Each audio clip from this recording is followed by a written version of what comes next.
اس دنیا میں ہر انسان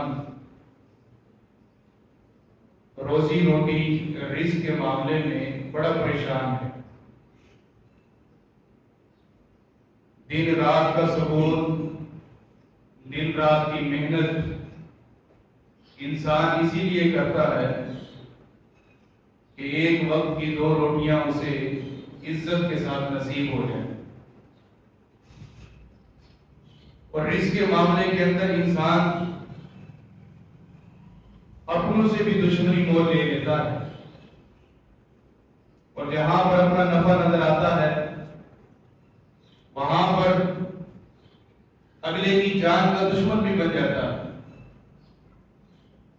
رزق کے معاملے کے اندر انسان اتنا لالچی، اور ہم سب کو یہ بات بھول جاتی ہے کہ رزق کا وعدہ اللہ تبارک و تعالیٰ نے اپنے ذمہ لیا. میں جتنی کوشش کر لوں، دنیا جہاں کے چکر لگا لوں، صحیح کو غلط، غلط کو صحیح، جائز کو ناجائز اور ناجائز کو جائز، حلال کو حرام اور حرام کو حلال کر دوں، مجھے پھر بھی ملنا وہی لقمہ ہے جو اللہ تبارک و تعالیٰ نے میرے رزق اور میرے مقدر میں لکھ دیا. اس سے بڑھ کر مجھے کچھ نہیں ملے. اب مجھے اختیار اس بات کا دیا گیا ہے کہ اس چیز کو تو حلال کر کے کھائے یا اس چیز کو حرام کر کے کھائے. ملنا وہی کچھ ہے جو اللہ تبارک و تعالیٰ نے میرے اور آپ کے نصیب اور مقدر میں لکھ دیا. جن لوگوں نے اللہ تبارک و تعالیٰ پر اعتماد رکھا، بھروسہ کیا، توکل کیا، اللہ تبارک و تعالیٰ نے ان لوگوں کو وہاں سے رزق عطا کیا جہاں سے ان کا وہم و گمان بھی نہیں تھا. بعد میں کئی بار سوچا کہ یہ رزق کہاں سے آیا، تو یہی بات سمجھ آئی کہ اللہ تبارک و تعالیٰ نے وہاں سے دیا جہاں میرا وہم و گمان نہیں تھا. انسان اگر سارے بھروسے توکل اللہ کی ذات کے اوپر چھوڑ دے تو اللہ تبارک و تعالیٰ انسان کو وہاں سے رزق عطا کرتا ہے جہاں سے انسان کا وہم و گمان بھی نہیں ہوتا. کئی مثالیں انبیاء کرام کی، صحابہ کرام کی، اولیاء کرام کی، سب صالحین کی، محدثین کی تاریخ میں بھری پڑی، اور قرآن مجید کے اندر بھی اللہ تبارک و تعالیٰ نے جگہ جگہ اسی بات کا ذکر کیا کہ رزق کا معاملہ، رزق کا وعدہ اللہ تبارک و تعالیٰ کے ذمہ ہے. اللہ تبارک و تعالیٰ اس وقت تک انسان کو موت نہیں دے گا جب تک انسان کا رزق مکمل نہ ہو جائے. سلسلہ احادیث الصحیحہ کی حدیث ہے، رسول اللہ صلی اللہ علیہ وآلہ وسلم فرماتے ہیں انسان کو رزق اس طرح تلاش کرتا ہے، اس طرح ڈھونڈتا ہے جس طرح انسان کو اس کی موت تلاش کرتی ہے. رزق بھی اسی طرح تلاش کرتا ہے جس طرح ہمیں موت تلاش کر رہی ہے. جہاں کہیں چلے جائیں ہمیں موت آ کر رہے گی، اور جہاں کہیں چلے جائیں ہمیں ہمارا رزق پہنچ کر رہے گا. صرف توکل اللہ کی ذات کے اوپر کرنا سیکھ لیں تو اللہ تبارک و تعالیٰ رزق ہم تک پہنچا دے. یہ پہلا حصہ ہے کہ اللہ پر ایمان ہونا چاہیے، اللہ پر یقین ہونا چاہیے، اعتقاد ہونا چاہیے کہ اللہ ہی رزاق ہے. پھر رزق تلاش کرنے کے اللہ تبارک و تعالیٰ نے اسباب بتائی. حرکت کرو برکت ہوگی، رزق کو تلاش کرو، فانتشروا فی الارض، زمین کے اندر گھومو پھرو، بزنس کرو، تجارت کرو. اللہ تبارک و تعالیٰ نے پھر اسباب بھی بتائی. یہ نہیں ہے کہ توکل کر کے 4 دیواری کے اندر بند کمرے کے اندر بیٹھا رہے اور کہے کہ اللہ کی ذات کے اوپر بھروسہ ہے، رزق تو یہاں پر پہنچ کر رہے گا. یہ توکل نہیں ہے، یہ بھروسہ نہیں ہے. آپ تھوڑا سا قدم اٹھائیں، نفع نقصان کو نہ سوچیں کہ سب کچھ اللہ کے ذمہ کر دیں کہ اللہ تبارک و تعالیٰ میرا رزق مجھ تک پہنچا کر رہے گا. یہ اپنے ذہن کے اندر بٹھا لے. باقی حرکت کرنا تو ضروری ہے، نکلنا تو ضروری ہے رزق کے لیے. آپ جب تک گھر سے باہر نہیں نکلیں گے تو آپ تک کیسے پہنچے گا رزق؟ اللہ کا وعدہ ہے کہ اللہ تبارک و تعالیٰ کسی کو بھی بھوکا نہیں سنائے. وَمَا مِن دَابَّةٍ الارض الا علی اللہ رزقها، زمین کے اوپر جتنے بھی چلنے والے، پھرنے والے، اڑنے والے، تیرنے والے، پھاڑنے والے، چیرنے والے، ہواؤں کے اندر اڑنے والے، اللہ تبارک و تعالیٰ کی جتنی مخلوق ہے سب کا رزق الا علی اللہ رزقها، اللہ کی ذمہ، سب کو رزق دینے والا، کھلانے والا، پلانے والا ایک اللہ ہے۔ واللہ خیر الرازقین، اور اللہ تبارک و تعالیٰ ہی بہترین رزاق، بہترین رزق دینے والی ذات ایک اللہ تبارک و تعالیٰ۔ نبی کریم صلی اللہ علیہ وآلہ وسلم نے فرمایا من لازم الاستغفار، جو بندہ استغفار کو لازم پکڑ لے، استغفار اپنی زبان پر جاری ساری کر لے، ہر وقت اس کی زبان استغفار کے ساتھ معطر ہو، استغفر اللہ کہے، استغفر اللہ من کل ذنب واتوب الیہ کہے، یا اس کے ساتھ کی جتنی دعائیں ہیں استغفار کی وہ پڑھتا رہے، تو اللہ تبارک و تعالیٰ اس کے لیے 3 انعام فرماتے ہیں۔ سب سے پہلا انعام، جعل اللہ من کل ضیق مخرجا، ہر تنگی سے نکلنے کا راستہ اللہ تبارک و تعالیٰ اس کو عطا کرے۔ جس کسی مشکل گھڑی کے اندر پھنسے گا، رکاوٹ آئے گی تو اللہ تبارک و تعالیٰ نکلنے کا راستہ کھول دے۔ وَمِن كُلِّ هَمٍّ فَرَجًا، اور دنیا جہاں کی جو کوئی پریشانی اس کو آئے گی، جو کوئی غم لاحق ہوگا، غم سے نکلنے کا راستہ بھی اللہ تبارک و تعالیٰ مہیا کرتے ہیں۔ اور تیسرا انعام، وَيَرْزُقُهُ مِنْ حَيْثُ لَا يَحْتَسِبُ، اور اللہ تبارک و تعالیٰ رزق وہاں سے عطا کریں گے جہاں سے انسان کا وہم و گمان نہیں۔ شرط کیا ہے کہ استغفار کو لازم کرو۔ نماز کے بعد 33 مرتبہ تسبیحات کے اندر یہ بھی شامل ہے استغفر اللہ، استغفر اللہ، استغفر اللہ۔ ایک دن کے اندر 3 مرتبہ یہ تسبیح پڑھی، استغفر اللہ الذی لا الہ الا هو الحی القیوم واتوب الیہ۔ ایک دن کے اندر 3 مرتبہ کم از کم یہ پڑھو، اور باقی استغفار کثرت کے ساتھ پڑھے، صبح شام پڑھے 100 مرتبہ، حدیث سے ثابت ہے۔ تو جو بندہ استغفار توبہ اللہ تبارک و تعالیٰ سے کرتا ہے، استغفار کرتا ہے، اللہ اس کے لیے رزق وہاں سے عطا کرتے ہیں جہاں پر انسان کا وہم و گمان نہیں ہو۔ دوسری حدیث صحیح مسلم اور بخاری کے اندر نبی علیہ السلام نے فرمایا لو انتم تتوکلون حق توکلی، اگر تم اللہ پر بھروسہ اس طرح کرو جس طرح بھروسہ کرنے کا حق ادا کیا جاتا ہے، توکل اس طرح کرو جس طرح توکل اللہ پر کیا جاتا ہے، اعتماد اس طرح رکھو اللہ کی ذات پر جس طرح رکھا جاتا ہے، تو اللہ تبارک و تعالیٰ تمہیں رزق ان پرندوں جیسا دے گا جو پرندے صبح سویرے خالی پیٹ جاتے ہیں اور واپس لوٹتے ہیں تو ان کا پیٹ بھرا ہوا ہوتا ہے۔ پرندے کسی مارکیٹ کے اندر نہیں جاتے، کسی آفس میں جاب نہیں کرتے، لیکن وہ اللہ پر بھروسہ رکھ کے اڑتے ہیں اور واپس جب آتے ہیں تو اپنے لیے بھی لے کر آتے ہیں اور اپنے ننھے ننھے بچوں کے لیے بھی لے کر آتے ہیں۔ اس طرح اللہ تبارک و تعالیٰ تمہیں بھی رزق عطا کرے۔ تیسری حدیث، بس اوقات ہم یہ سوچتے ہیں کہ اللہ تبارک و تعالیٰ نے میرا رزق لکھا ہوا تھا، مجھے ملا کیوں نہیں، مجھے اللہ تبارک و تعالیٰ نے یہ فلانی چیز دی کیوں نہیں۔ ہم اللہ تبارک و تعالیٰ پر تو شکوے شکایتیں بڑی کرتے ہیں، لیکن کبھی ہم نے سوچا ہے کہ میرا اس کے اندر جرم کون سا تھا؟ نبی علیہ السلام فرماتے ہیں، ابن ماجہ کی حدیث ہے کہ اللہ تبارک و تعالیٰ انسان کو جو اس کا مقصود رزق ہوتا ہے، جو اللہ تعالیٰ نے بندے کو عطا کرنا ہوتا ہے، بندے کے گناہوں کی وجہ سے اللہ تبارک و تعالیٰ وہ رزق اس کو عطا نہیں کرتا۔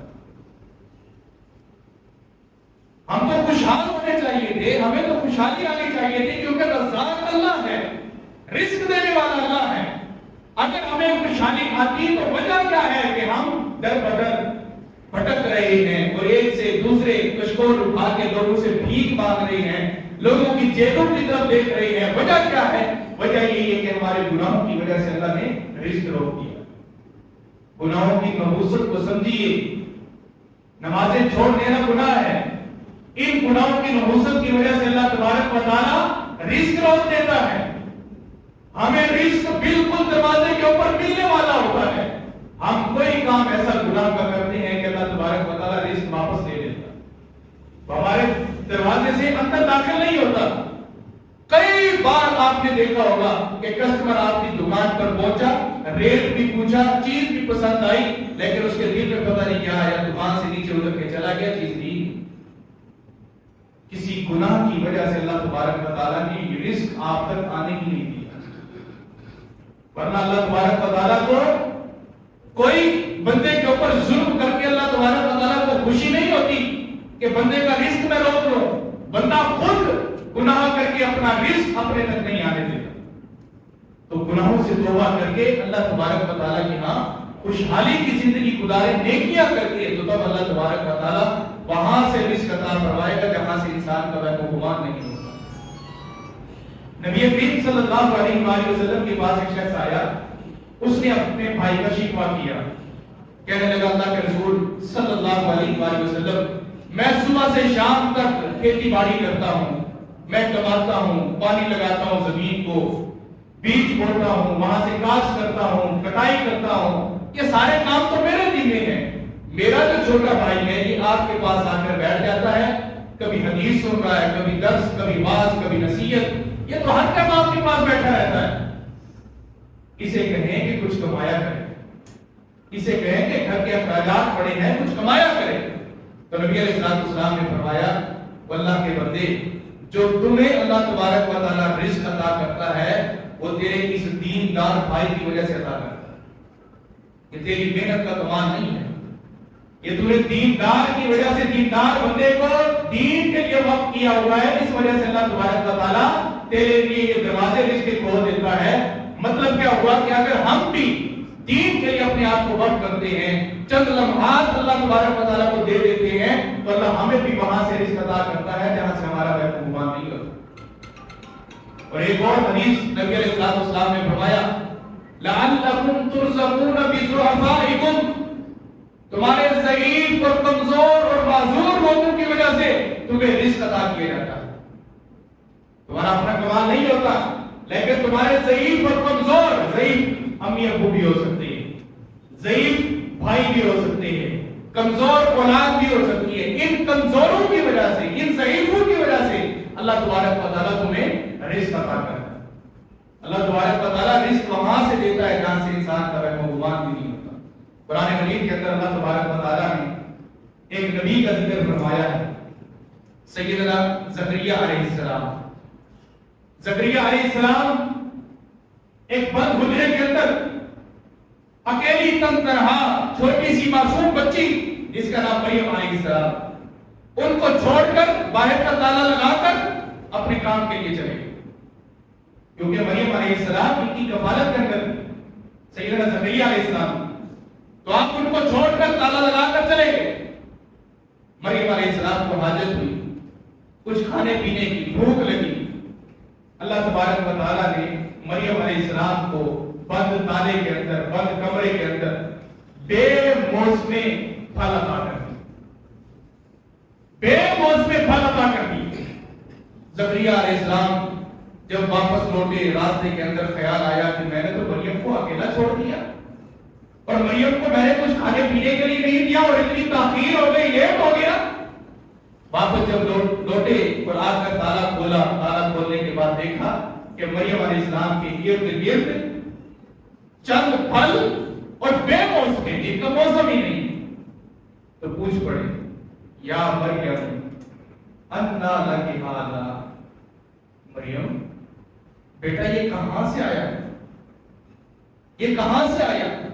ابن کثیر رحمہ اللہ لکھتے ہیں, حضرت زکریا علیہ السلام کہنے لگے کہ تیرے کمرے کی چابیاں تو میرے پاس تھی, یہ تیرے پاس کہاں سے آ گیا, بند کمرے کے اندر رزق تیرے پاس کہاں سے پہنچا. تو مریم علیہ السلام نے جواب دیا, کمرے کی چابیاں تو آپ کے پاس تھی, رزق کی چابیاں تو میرے اللہ کے پاس, رزق کی چابیاں تو میرے اللہ کے پاس. من عند اللہ, یہ نہیں کہا کہ یہ مریم کا شرف ہے, یہ مریم کی کرامت ہے, یہ مریم جہاں چاہے جیسے چاہے کر سکتی ہے.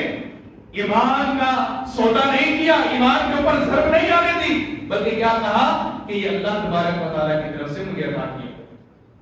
ننھی سی بچی کا عقیدہ دیکھیے کہ یہ اللہ نے ہی عطا کیا. ہمارا عقیدہ کیا ہوتا ہے؟ اگر میرے کاروبار کے اندر ایک سال اچھا بھلا مجھے بینیفٹ مل گیا ہے، بزنس کے اندر مجھے نفع اچھا مل گیا ہے، تو ہم نے پتہ کیا کہا؟ او بھائی گر ہوتے ہیں، یہ بزنس کے گر ہوتے ہیں، آپ کو کیا پتا ہے؟ اور بھائی مارکیٹ کے اندر کھپتے ہیں، مارکیٹ کے اندر رہتے ہیں، ہمیں پتا ہے کہ کس طرح کسٹمر کو ڈیل کیا جاتا ہے۔ انا للہ و انا الیہ راجعون۔ اللہ نے جس سال تجھے نفع دے دیا تو ساری باتیں اپنی طرف لے کر آ گئے، اور جس سال نقصان دیتا اس سال کیا کرتے ہو؟ بس اللہ کی مرضی، بس اللہ کی مرضی۔ اللہ تبارک و تعالیٰ نے بس یہ لکھا ہوا تھا، جو بس دیا ہے اللہ تعالیٰ کا شکر۔ اور ہم اللہ کا شکر بھی پتہ کیسے ادا کرتے ہیں؟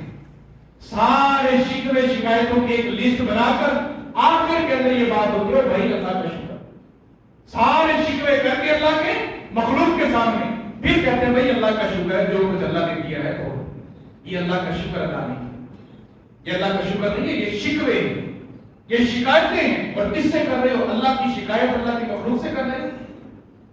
مخلوق بڑی ہے یا خالق بڑا ہے؟ ان کے سامنے شکوے شکایتیں کر کے کیا پال ہو گئی؟ شکایت تو بندہ کسی کے سامنے اس وجہ سے کرتا ہے کہ میرا مسئلہ حل ہو جائے۔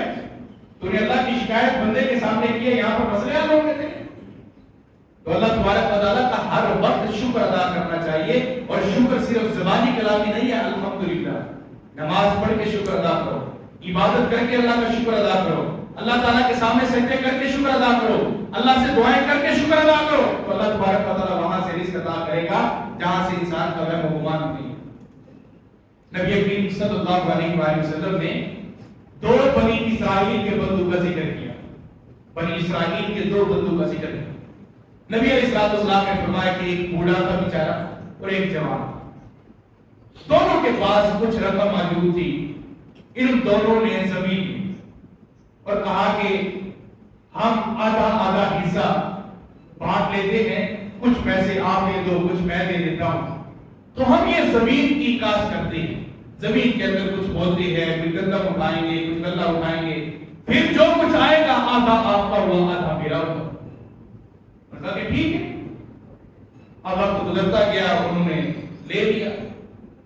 اب اس کو پانی بھی لگاتے، جوان بڑی محنت کرتا، بوڑھے جو پارٹنرشپ تھا اس کا پارٹنر تھا، اس کے مقابلے کے اندر جوان ظاہری بات ہے کہ اس کے اندر ہمت طاقت اور خون و جذبہ زیادہ ہوتا ہے۔ اس نے پانی لگایا، دن رات خدمت کی، بزرگ بھی بیچارہ آ جاتا، دیکھتا کہ جوان بڑی محنت کر رہا ہے، تھوڑی سی نگرانی کرتا پھر چلا جاتا۔ اب جس دن کٹائی کا دن آیا، کٹائی کی گئی، گندم اٹھائی گئی، بوریاں بن گئی، کچھ بوریاں اس کے حصے میں آ گئی، کچھ اس جوان کے حصے میں آ گئی۔ اب دونوں نے اپنی اپنی تقسیم کر لی، اپنے اپنے حصے بنا لی۔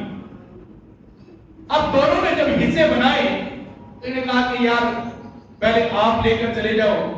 بوڑھے نے کہا جوان کو آپ لے کر چلے جاؤ، تو پھر جب آپ آئیں گے تو آپ رکھوالی کرنا، پھر میں لے کر چلا جاؤں گا۔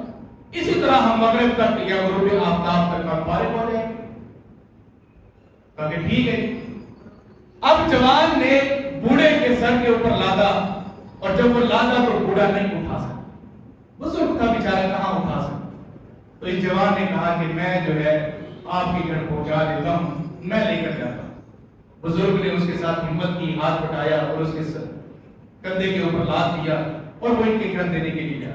اس بزرگ کے دل میں آیا، یہاں پانی بھی اس نے لگایا، کھیت کی حفاظت بھی اسی نے کی، اور اس نے ہی کٹائی کے اندر آخر انتہا تک محنت کی، کیوں نہ کچھ حصہ میں اپنے حصے میں سے اس کو دے دوں۔ اس نے یہ لالچ نہیں کی کہ میں نے محنت زیادہ کی ہے تو میرا حصہ زیادہ بنتا ہے، بلکہ اس نے 50-50 دونوں کا کر دیا، میرا بھی حصہ مل گیا اس کا بھی مل گیا۔ اب وہ جا چکا ہے اس کے گھر چھوڑنے کے لیے، پیچھے سے اس نے اپنی بوری میں سے کچھ گندم نکال کر اس کی بوری میں ڈال، اس کی بوری کے اندر ڈال۔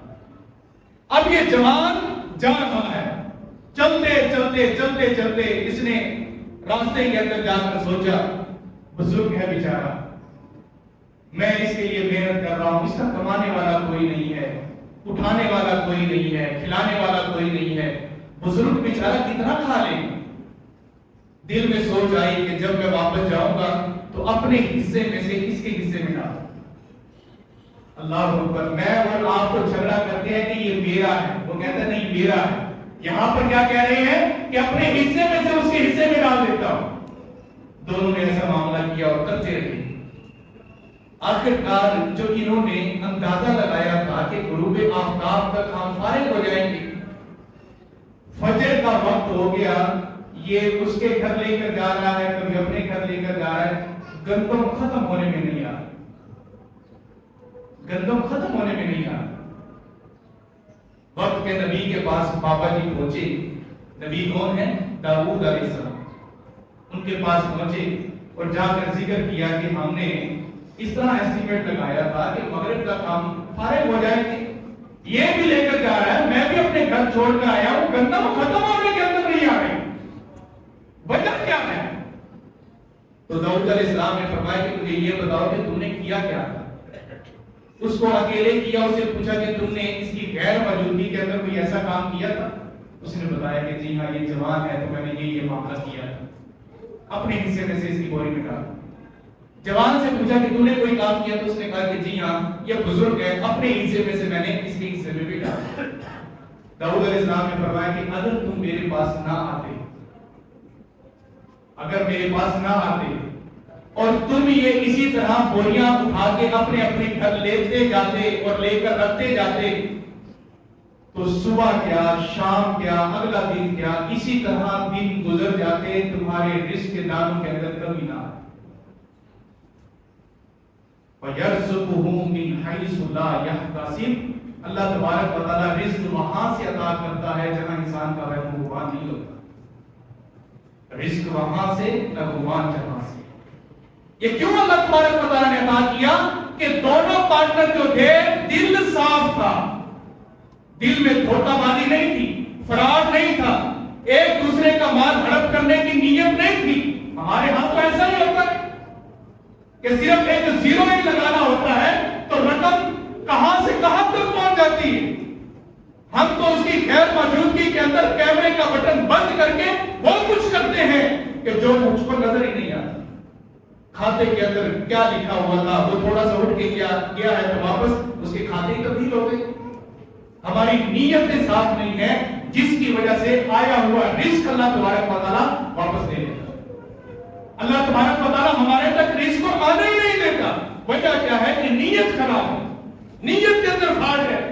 جب ایسا کرو گے تو اللہ تبارک و تعالیٰ پھر آیا ہوا رزق انسان سے چھین لے. اپنی نیت کو صاف رکھو, کبھی بھی اپنے پارٹنر کو دھوکہ دینے کی نیت نہ بناؤ, تو اللہ تبارک و تعالیٰ ایسا رزق پھر وہاں سے تم سے نکالے گا, تمہارا بھی وہم و گمان نہیں ہوگا. ایکسیڈنٹ ہو گیا,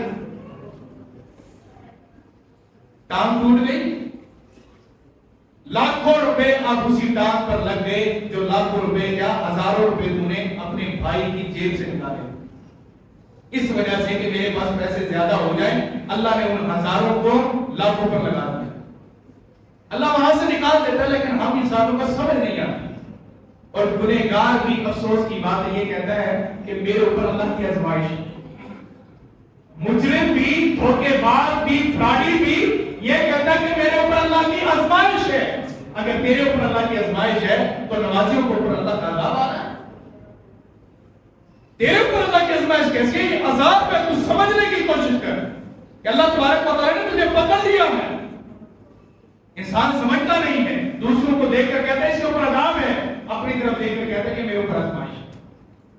انسان کو سمجھنا چاہیے, انسان کو عبرت حاصل کرنی چاہیے کہ اللہ تبارک و تعالیٰ نے کیوں پکڑا ہے, کس وجہ سے پکڑا ہے, میں نے کون سا دھوکہ اللہ کی مخلوق کے ساتھ کیا. ایک اور سن لیجیے, سلسلہ حدیث السیئہ کی حدیث ہے.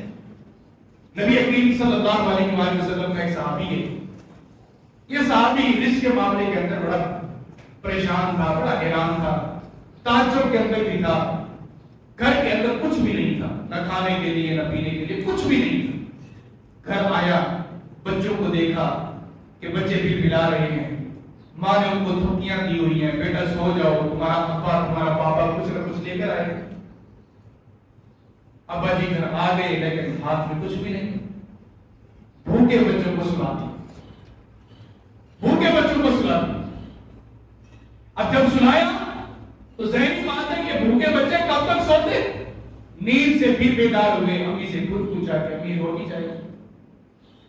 مرد کا کام تو ہے ناراض ہو کے بس گھر سے باہر نکل جانا. بچوں کی ماں بیچاری کہاں ہے؟ بچوں کو سینے سے لگائے گی، تسلیاں دے گی، جھوٹی کیوں نہ ہو تسلیاں دے گی، بچوں کو سینے سے لگائے گی، کبھی ان کی آنسوں کو صاف کرے گی. یہی کچھ کر سکتی ہے ایک ماں، ایک عورت. ابا تو باہر نکل گئے دوستوں کے ساتھ ادھر ادھر وقت گزار لیا، ماں کہاں جائے؟ اس ماں بیچاری نے کہا کہ اللہ میرے بچوں کو کچھ کھلا، اللہ میرے بچوں کو کچھ کھلا. اتنا کہہ کر گئی، لکڑیاں اٹھائی، تنور کے اندر ڈالی، آٹا کوئی نہیں، تنور کے اندر جا کر لکڑیاں جلائی. بچوں کو تسلی ہو گئی کہ ہماری ماں ہمارے لیے کچھ بنانے والی. لکڑیاں جلا کر واپس آ گئی، بچوں کو تسلی ہو گئی کہ اماں نے ابھی اس کے اندر آٹے کے ساتھ روٹیاں لگانی ہے، پھر ہم نے بنانی. چکی کے پاس گئی، چکی کو صاف کرنا شروع کر دیا. ہاتھ والی چکی پرانے زمانے کے اندر ہوا کرتی تھی، آج بھی کئی گھروں کے اندر بنتی. اس چکی کو صاف کیا، بچوں کو تسلی ہوئی کہ امی ابھی اس کے اندر گندم ڈالے. گندم کہاں سے آئے اگر گھر کے اندر ہوگی؟ ابھی امی گندم ڈالے گی اور یہاں سے آٹا نکلے گا اور آٹے کے ساتھ ہماری ماں ہمارے لیے روٹی تیار کرے. یہ دونوں کام کر کے ایک سائڈ پہ آ کر گئے. تھوڑی دیر گزرنے کے بعد پھر بچوں کو تسلی دینے کے لیے چکی کے پاس آئی. چکی کے پاس جیسے آتی ہے تو چکی چل رہی ہے اور چکی سے آٹا نکل رہا. چکی چل رہی ہے اور چکی سے آٹا نکل رہا. اس نے سوچا کہ جاتی ہوں اور جا کر تھوڑی آگ دھیمی کرتی ہوں، روٹی لگاتی ہوں آٹے کے ساتھ. تو جب تنور کے پاس پہنچی تو تنور کے اندر روٹیاں لگی ہوئی تھی.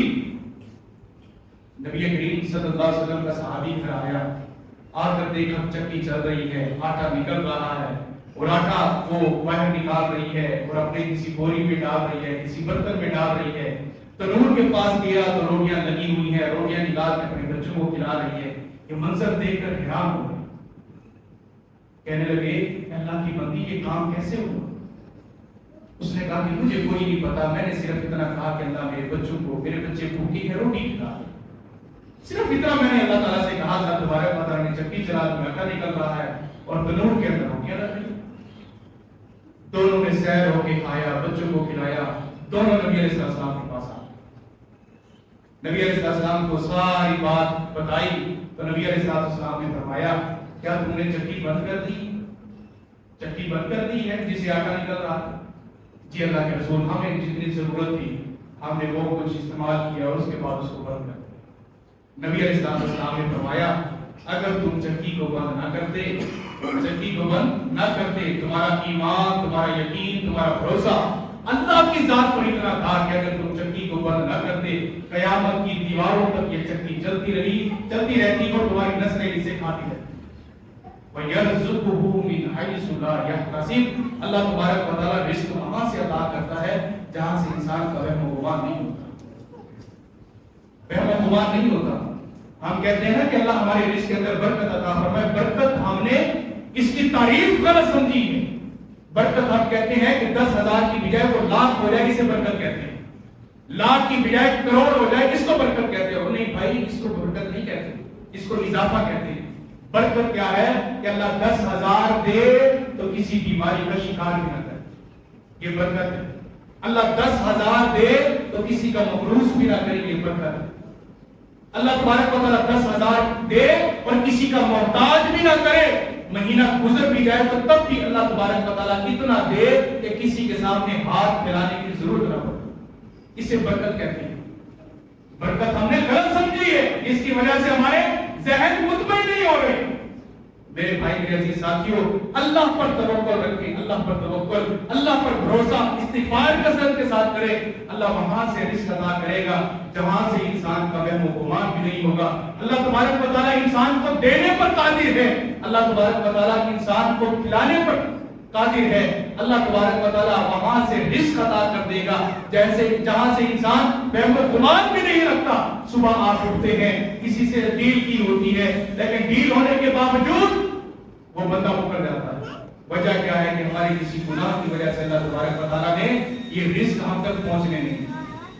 نیت اپنی خالص کر لیں، نیت اپنی خالص کر لیں۔ امام بخاری رحمہ اللہ نے رات کو وعدہ کیا، اللہ تبارک و تعالیٰ سے وعدہ کیا کہ میرے اللہ، کل جو بندہ بھی فرسٹ ٹائم پہلی مرتبہ پہلا گاہک بن کر میرے پاس آئے گا تو میں یہ کپڑے کا دامن جو ہے جس بھاؤ میں وہ لینا چاہے گا میں اس کو دے دوں۔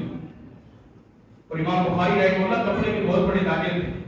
امام بخاری رحمہ اللہ نے وہ سب سے پہلے فجر کے بعد ایک بندہ آیا، دور سے آیا، اس کو امام بخاری رحمہ اللہ نے دیا 8 درہم کے اندر یا 10 درہم کے اندر اس کو دے دیا۔ کپڑا بڑا مہنگا تھا، اعلیٰ کوالٹی۔ اس کے بعد 2-4 بندے آئے، ابھی امام بخاری رحمہ اللہ دے رہے تھے، 2-4 بندے مزید آئے، کان میں آ کر بات کی، ان کو آپ اگر 8 میں دے رہے ہیں تو میں آپ کو 15 دیتا ہوں، 15 میں مجھے دے۔ امام بخاری رحمہ اللہ نے کہا کہ اگر میں اس سے سودا کر چکا ہوتا تو میں تبدیل کر لیتا، لیکن میں نے رات اللہ سے وعدہ کیا تھا جو سب سے پہلے گاہک آئے گا میں اس کو اس ریٹ کے اوپر دے دوں گا، جو ریٹ مانگے گا میں اللہ سے وعدہ کر چکا ہوں اور اللہ کا وعدہ میں پورا کر کے دکھاؤں گا، جتنا مجھے اضافہ دے دو میں اس سے ہٹنے والا نہیں ہوں۔ ہماری نیتیں تب خراب ہوتی ہیں جب ایک جگہ پر سودا اللہ کے نام پر کیا ہوتا ہے، قسم اٹھا کر کیا ہوتا ہے، کہیں سے نفع آ رہا ہوتا ہے تو ہمارے سودے کیا، ہمارے وعدے کیا، ہمارا دین کیا، ہمارا اسلام کیا، ہمارا قرآن کیا، ایک طرف جائے ہمیں نفع جو ملتا ہے وہ ملنا چاہیے۔ تو اس وجہ سے ہم نے اللہ تبارک و تعالیٰ نے ہم سے برکتیں اٹھا لی ہیں، رزق کے اندر پھر فراوانی نہیں آتی، رزق کے اندر پھر اللہ تبارک و تعالیٰ لوگوں کا محتاج کر دیتا ہے۔ میرے بھائی میرے عزیز ساتھیوں، اللہ پر یقین رکھیں، اللہ پر یقین رکھنے کے بعد استغفار کریں، استغفار کے ساتھ ساتھ ضعیف لوگوں کو کھلائیں، ضعیف لوگوں کو کھلانے کے ساتھ ساتھ پھر اللہ تبارک و تعالیٰ کی مخلوق کے ساتھ کبھی فراڈ اور دھوکہ ایسا کام نہ کریں تو اللہ تبارک و تعالیٰ وہاں سے عطا کرے گا من حیث لا یحتسب، جہاں سے انسان کا گمان بھی نہیں ہوگا۔ اللہ ہمیں توفیق عطا فرمائے۔ آخر دعوانا الحمدللہ۔